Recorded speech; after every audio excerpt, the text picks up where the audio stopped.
हमारे जीवन में जो ट्रॉमेटिक इवेंट्स होते हैं या बहुत स्ट्रेस इस बात का होता है जब आप कोई बहुत महत्वपूर्ण डिसीजन ले रहे होते हैं या कोई बहुत महत्वपूर्ण डिसीजन लेने के बाद भी आपको उस डिसीजन के अनुरूप क्या है आपको नतीजे नहीं मिलते हैं। एक बहुत बड़े फिलोसोफर थे जॉन पॉल सार्त्र, उन्होंने कहा था कि जब मनुष्य प्रामाणिक तरीके से जीवन जीता है ना तो उसके अस्तित्व की कुछ अनुभूतियां होती हैं, चिंता, एंग्जाइटी, इसके साथ ही निराशा, डिस्पेयर होता है। उसमें एक दुरास्था, अपनी आजादी से भागने की प्रवृत्ति होती है। जब आप स्वतंत्र निर्णयकर्ता के रूप में जिंदगी में बहुत सारे चीजों को करते हैं और ये समझते हैं कि जिम्मेदारियां सब आपके ऊपर डाली जाएंगी, तो आपको क्या है उसका डिप्रेशन होता है। आपको ये समझ में आता है कि ये भार अब आपको ही उठाना पड़ेगा। और सबसे बड़ी बात ये है कि इस दुनिया में डिप्रेशन हो, कुष्ठ रोग हो, टीबी हो,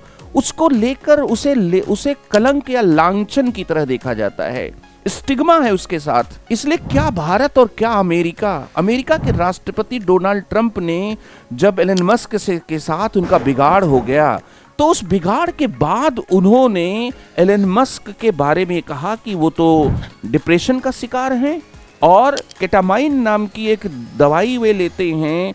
300 ml संतरे के जूस में 2 ml दवाइयां 2 हफ्ते के गैप पर वे लेते हैं। उन्होंने कहा कि हाँ लेता हूँ, केमिकल स्टेट, मेरा जो नेगेटिव केमिकल स्टेट है उस नेगेटिव केमिकल स्टेट को चेंज करने के लिए लेता हूँ और प्रिस्क्राइब्ड मेडिकल जो ओपिनियंस हैं उनके आधार पर लेता हूँ।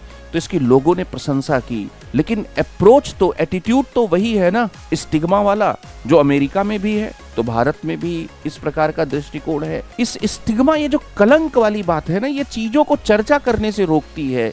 लांछन वाली बात मेंटल हेल्थ इश्यूज को भी चर्चा करने से रोकती है। हमें अपने अभिवृत्ति को इस मामले में चेंज करना चाहिए।